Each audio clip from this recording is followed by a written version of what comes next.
Hi and welcome to another edition of TraderCast's Daily Market Report. I'll try and cover a couple of instruments at the same time. So instead of going to a normal charts, let's go into our community where I've posted most of the stuff anyway and try and recall those levels from here. So let's start with FTSE. Here we go, FTSE 100. Or a UK 100. This is a daily time frame, and we've tested this fairly significant resistance area on a number of occasions. We are testing it again right now. So it's a really significant resistance area that we are testing at the moment. Breakout, confirmed breakout, and a daily close above this 6,900 level. So daily close above that level could potentially open up the way for the retest of further upside resistance towards 6,950, followed by 7,000. Alternatively, further consolidation here and the pullback into any of these support zones could potentially offer a buying opportunity for bullish traders. Those levels are at 6,840, 6,785, 6,755. Loss of 6,755 would probably change that outlook and potentially indicate some kind of reversal or maybe a deeper consolidation. Let's talk about DAX. DAX is a little bit more bullish than FTSE.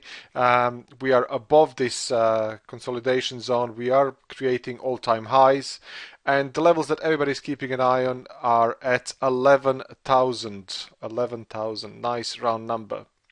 A breakout above 11,000 could potentially target 11,030 as a logical upside resistance, followed by 11,100. Only a clear and confirmed breakout above 11,100 could potentially indicate further upside, and in that case some projections would lead us to believe that some resistance can be found around 11,280, even 11,300. Alternatively, a pullbacks into any of these buy zones or current support areas would offer a bullish traders a logical opportunity to look for long setups.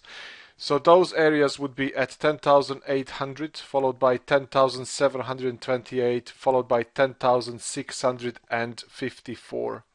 A loss of 10,654 could potentially change this bullishness or bullish outlook and a sentiment, and open up the way for the retest of further downside towards 10,400 and create a deeper retracement. Obviously, all eyes are on Greece on Monday, and that will be a market moving event.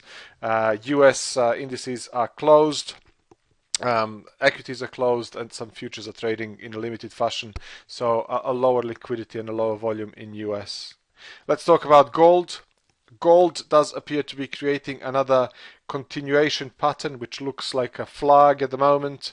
It's currently retesting this cluster of previous lows and also this high here, so fairly significant resistance at 1232, 1232.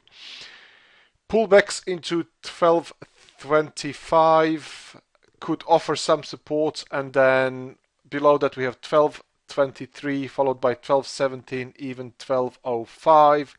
Some of the bearish traders would take the measured move of this handle here projected on the way down, and those would be the areas. The other alternative is a pullback into 1225, 1223, and confirmation of that could potentially indicate further consolidation, and in that case 1232, a breakout above 1232 could open up the way for the retest of 1238 and 1245 as logical upside resistances, and most of the bearish traders would see these two areas here as the logical shorting areas. Last thing that I want to talk about very briefly is cable. Cable does appear to be creating a reversal. You have a shoulder here, head and potential shoulder breakout, retest of that, consolidation, and then a nice breakout higher. Support for cable is at 53.25. Loss of that area could potentially open up the way for the retest of 52.45 followed by 52. Most of the bullish traders would see these levels here as logical buying opportunities, and they would wait for a bounce higher out of these areas. Only a loss of 52.15200 would negate this bullishness. The other alternative is either a sell-off into this zone and then rally, or rally from this current consolidation into 54.87 or 55.24 would offer some logical upside resistance, and most of the other traders who were long already would see these two areas as a logical take profit area. Also, bearish traders would see these two areas as a logical shorting zone. In that case, they would stop loss be around 58.57. Hopefully you've enjoyed it. Stay safe. As I said, Mondays are holidays in US, so lower liquidity and all eyes on Greece.